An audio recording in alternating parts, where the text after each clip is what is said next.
All right, welcome in everybody from YouTube. Let me start off by saying that I'm not going to have any action, any gameplay on this build video. So if you want to look for gameplay, it's going to be on the YouTube. It just won't be on this video. So just go ahead, look out for any of the build footage, gameplay footage on the YouTube. Okay, so saying that, let's get right into it. So this is the Warden. This is Warden for update 35. I am still Imperial. We go all 64 in the stamina. I've got the Warrior Munda Stone, Stage 3 Vamp, and Orzorga's Smoked Bear Hunch. Okay, getting into the sets. So we are rocking 5-piece Mechanical Acuity. Go ahead and charge those up. I've got Nirnhoned and Sharpened. You want Shock and then whatever other enchant you want. I go Disease. Okay, so Nirnhoned, Sharpened, and then this is going to be a 4 medium, 2 heavy, 1 light build. So you'll go medium boots, well fitted, triglyphed. The 2 heavy pieces are your chest and your legs. Okay, and those are going to be reinforced. 2 heavy pieces will be reinforced, and everything else will be well fitted. Okay, so there's the medium hands. So there's 3 pieces, and then the 2 weapons will make 5. Back bar, we're going Rallying Cry. So you'll go 1 belt, well fitted, triglyph, and then ice staff, back bar. You don't need resto. I'm not going to be using any resto abilities, so you'll want defending ice staff for the chance of minor brittle. Okay, so Rallying Cry, you're going to want all 3 swift because we do use Serpent Coil. Weapon damage, spell damage, it doesn't matter with Warden, but I go weapon damage. It feels better to me. I don't know why. It just looks better. Guess because I've been a standboy for a long time. But you are going to want to go all 3 swift, just so that way you can counter the Serpent Coil. And yeah, you definitely want Serpent Coil for the damage this patch. Okay, so 3 swift, Serpent Coil, Rallying Cry, back bar, and then that just leads to Trainee and Blood Spawn. So again, 4 medium, 2 heavy, 1 light. You could switch this out with Baylorg if you want to, but Bloodspawn for Outnumbered is just probably too good. Okay, and again, if you're looking for any gameplay, it's going to be on the YouTube. You'll just have to look at a different video for that. Okay, going into the skills, or you can catch the live streams as well.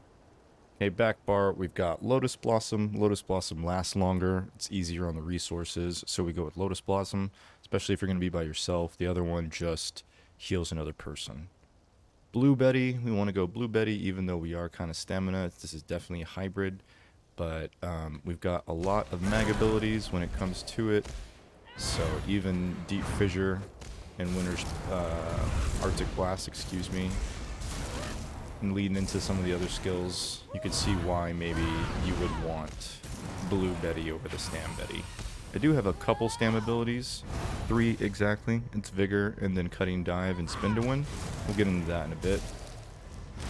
But Blue Betty, because it's just very, very mag heavy with buffs. Okay, finishing off the skills. We've got Ice Fortress. I still want to get Minor Protection. I'm not running Chudan. There's another thing that you could do. You could run Chudan. You can drop Ice Fortress, and then you could put Berserk on the front, but I haven't been doing that. I like Bloodspawn just way too much for Outnumbered, like I said. Race Against Time, Leeching Vines, Northern Storm. Now, I do like Northern Storm on the back bar. I got a little bit of a buff.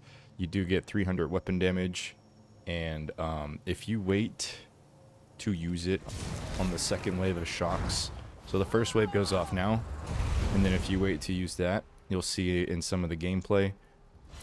If you use it before the second wave goes off, that second wave hits so hard.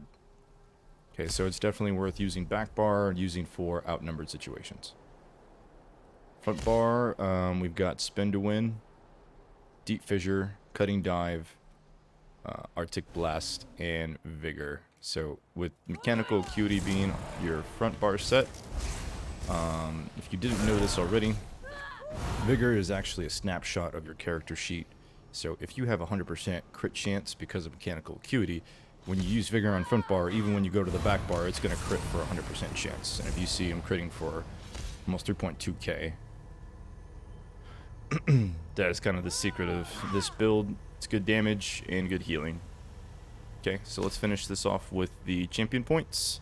And again, if you want to look for gameplay, I'll have build videos. I'll have gameplay videos on the YouTube, or you can catch the live streams. This patch, we're going to go all for damage CP. I've got Biting Aura, Fighting Finesse, Deadly Aim, Master at Arms.